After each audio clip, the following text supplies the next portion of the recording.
पंडित जी को लाइए, लाइए जल्दी।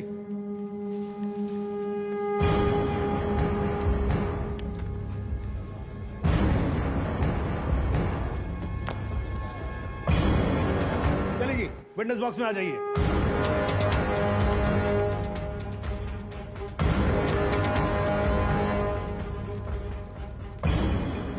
नमस्कार पंडित जी, क्या हाल है आपका? घरेलू कपड़े वपड़े टीका शीका लगा के पूरी तैयारी में आए हैं। फहीम भट्ट साहब खड़े होइए। कोर्ट को बताइए कि इन पंडित जी का नाम क्या है? मोहम्मद इकबाल कादरी। हाँ जी, मोहम्मद इकबाल कादरी। मोहम्मद इकबाल कादरी। इसको कहां से अरेस्ट कर लिया जी आपने? जनाब, मथुरा से 1 साल से वहां छुपा हुआ था साधु का भेष बनाकर। ये तो कमाल हो गया। जज साहब, इंस्पेक्टर महोदय झूठ बोल रहे हैं। हमारा नाम इकबाल कादरी नहीं है, हमारा नाम तो रामकृष्ण सारस्वत है। हम तो निरीह ब्राह्मण हैं, ब्रह्मचारी हैं। हाँ, जम्मू के रहने वाले हैं, उस वजह से भाषा में थोड़ी कश्मीरी झलक है, लेकिन हम वो नहीं है जो बताया जा रहा है। ये देखिए हमारा आधार कार्ड और voter ID card. Om Prakash ji जरा लेके आओ उसे, लाओ जरा फटाफट लेके आओ। जनाब, ये पंडित सरासर झूठ बोल रहा है। इसने पुलिस को खुद स्टेटमेंट दिया है जिसमें इसने खुद कहा कि ये इकबाल कादरी है। कंधे के ऊपर उत्तर प्रदेश पुलिस के 2 स्टार लगा रखे हैं। इतना मालूम नहीं है कि पुलिस को दी गई स्टेटमेंट कोर्ट में एडमिसिबल नहीं है। जनाब, ये इंसान एक ट्रेंड मिलिटेंट है। नकली आधार कार्ड बनाना कोई मुश्किल काम नहीं है, आप अच्छी तरह जानते हैं। और फहीम भट्ट भी इसको आइडेंटिफाई कर चुके हैं। सर, ये अपनी आइडेंटिटी छुपा रहा है। श्रीमान यहाँ आइडेंटिटी छुपा नहीं रहा है, अपनी आइडेंटिटी बता रहा है। कैसे बताएगा अपनी आइडेंटिटी? हम सब कैसे बताएंगे सर? आप सुंदरलाल त्रिपाठी हैं, मैं प्रबोध माथुर हूँ, ये पंडित जी हैं कानपुर वाले। कैसे पता पड़ेगा? किसी आधार कार्ड से, राशन कार्ड से या पासपोर्ट से। सबूत आपके सामने है सर, संदेह की कोई बात नहीं। माथुर साहब एकदम ठीक बोल रहे हैं। मुझे लगता है पुलिस से कोई गलती हो गई है। बाबा जी सॉरी, आप जा सकते हो। एक मिनट जा लीजिए। आप वहीं रुके। एक मिनट सर, मैं आपसे हाथ जोड़ के विनती करता हूँ, मैं इससे कुछ सवालात करना चाहता हूँ। मैं बड़ी मुश्किल से इसको लेके आया हूँ। मैं एक मौका मुझे दे दीजिए। नहीं, आपने क्या कहा था? आपने क्या कहा था? अभी ऑटो बस कुछ नहीं मिलने वाला है, एक मौका। 1 मिनट आप चिल्लाना बंद करोगे जरा? 2 मिनट चुप रहोगे आप? गलती हो, 2 मिनट चुप रहो। ओके।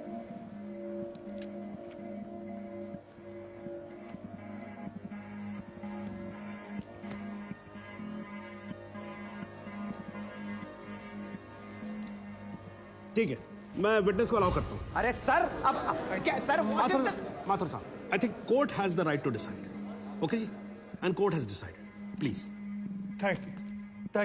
Thank you.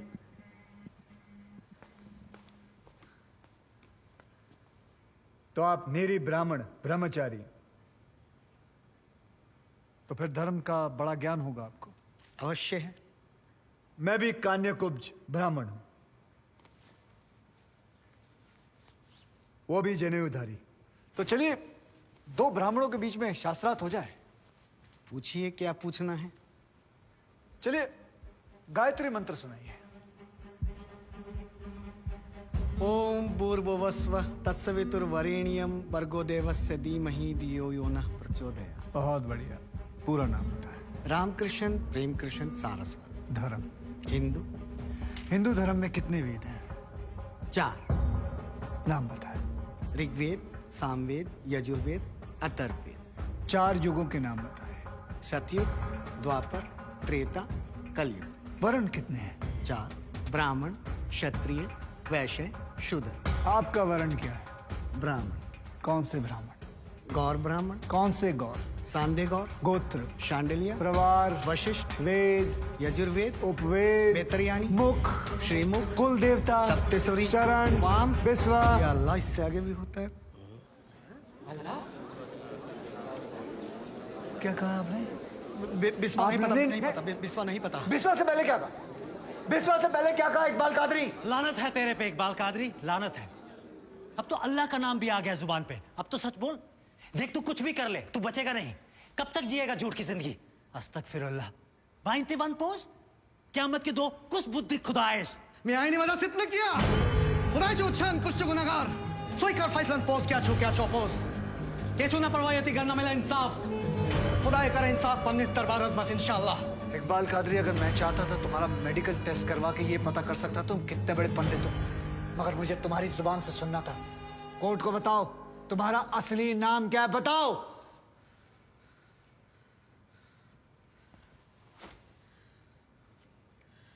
जज साहब, मेरा नाम मोहम्मद इकबाल कादरी है। ये लड़कियां एक एक कर कर इस सांचे से होकर गुजरती हैं ताकि वह राजा की रानी बन सके, और इस तरह से ये तीनों लड़कियां इस टेस्ट में पास हो जाती हैं। लेकिन अब राजा दूसरे तरीके से टेस्ट लेने के लिए 3 अपराधियों को बुलाता है और उनके सामने शराब से भरे हुए 3 गिलास को पेश करता है और उन्हें पीने के लिए कहता है। और ये तीनों उस गिलास को उठाकर जब पीते हैं तो उनमें से एक अपराधी गिरकर मर जाता है, क्योंकि उस ग्लास के अंदर जहर था, जिससे यह देख लड़कियां डर जाती हैं। अब उनके आंखों पर पट्टी बांधा जाता है और उनके सामने भी 3 गिलास को पेश किया जाता है। अब इनके पट्टी को उतारकर राजा उन्हें ग्लास पीने के लिए कहता है, लेकिन पहली लड़की ग्लास के अंदर जहर होने के डर से इस टेस्ट को यही छोड़ देती है और फिर तभी ये लड़की ग्लास को उठाकर पी जाती है। अब बचे आखिरी ग्लास को ये लड़की पीने से इनकार कर देती है, फिर तभी ये लड़की इस ग्लास को भी उठाकर पी जाती है। तभी राजा उस लड़की से बोलता है कि क्यों तुम्हें डर नहीं था? तो वह लड़की बोलती है कि मुझे अच्छे से मालूम है कि आप जैसे राजा किसी बेगुनाह का जान नहीं ले सकते। अब राजा इस लड़की को अपनी रानी घोषित कर देता है। दरअसल यह सब राजा का एक रचा हुआ नाटक था ताकि वह अपनी सही रानी को चुन सके। ये आदमी टाइगर को पत्थर चलाकर मारता है, जिससे टाइगर उठ जाता है और घुड़ने लगता है। तभी वो आदमी फिर से पत्थर उठाकर टाइगर को मार रहा था, लेकिन इस बार पत्थर जाकर टाइगर के सर पर लग जाता है, जिससे टाइगर गुस्सा हो जाता है। तभी एक औरत यह सब करते हुए आदमी को देख लेती है और आदमी को ये सब करने से रोकती है, जिससे आदमी अब वहाँ से चला जाता है। फिर कुछ देर बाद आदमी को वॉशरूम के बाहर से चीखने चिल्लाने की आवाज सुनाई देती है। जब वह बाहर निकलकर देखता है तो सभी लोग वहाँ से भाग रहे थे। आदमी को कुछ नहीं समझ में आता है कि क्या हो रहा है। वह अपने बच्चों को खोजने लगता है। तभी उसके पीछे से जोर की आवाज आने लगती है। जब वह पीछे मुड़कर देखता है तो उसके पीछे वही टाइगर खड़ा था, जिससे आदमी अब डर जाता है और धीरे धीरे अपने जेब से फोन निकालकर 911 को कॉल कर देता है। तभी टाइगर उसे घुटने लगता है। वह लेडी बताती है कि जल्दी ही रेस्क्यू टीम मदद के लिए वहां पहुंचने वाली है, लेकिन अब टाइगर उस आदमी को पहचान लेता है कि यह वही आदमी है जिसने उसके ऊपर पत्थर फेंका था। अब टाइगर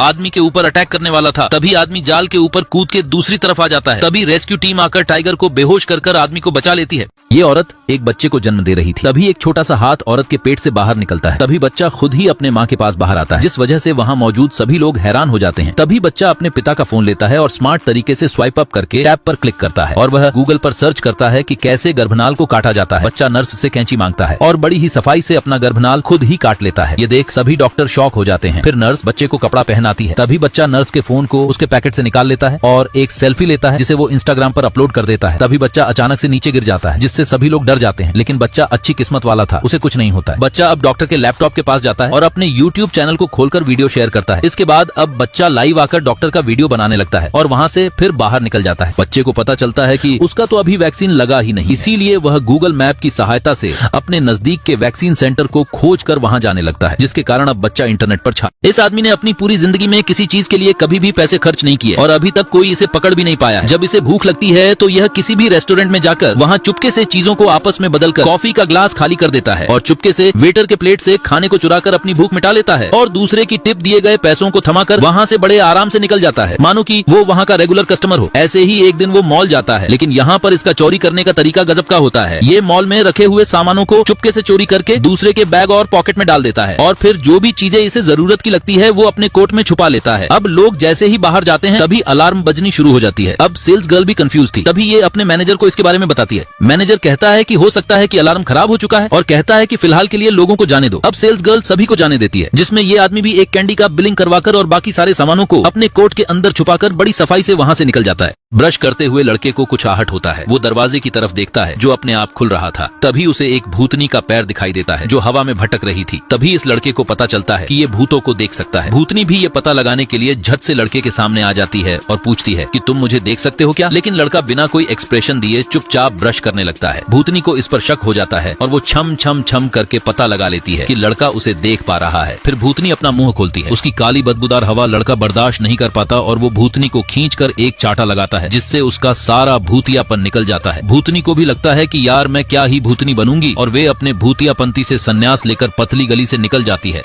समुद्र में से बहुत सारी शार्क इस बच्चे के पास आती है, पर इसे चोट नहीं पहुंचाती, क्योंकि बच्चा रोज सभी शार्क को मछलियां खिलाया करता था और शार्क भी बड़े मजे से खेलते हुए हर रोज मछलियां खाने आ जाया करती थी। लेकिन एक दिन अचानक बहुत बड़ा चक्रवात तूफान आ जाता है और जहाँ बच्चा रहता था वो जगह टूट जाता है। बच्चा अब उस समुद्र में एक टप्पर था जिसके चारों तरफ शार्क ही शार्क थी।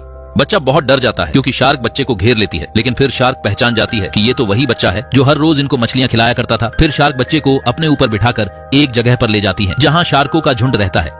बच्चा यही रहने लगता है और कुछ दिन में वो पानी के अंदर सांस लेना और तैरना भी सीख जाता है। बच्चा धीरे धीरे मछलियों की बातों को भी समझने लगता है और देखते ही देखते बच्चे के शरीर पर शार्क जैसे निशान आ जाता है और उसके दांत भी शार्क जैसे नुकीले हो जाते हैं। यहाँ तक कि उस बच्चे की पीठ पर भी शार्क जैसे ही पंख आ जाते हैं। फिर एक दिन जब एक लड़का फिशिंग कर रहा था तो बच्चा उसके कांटे में फंस जाता है।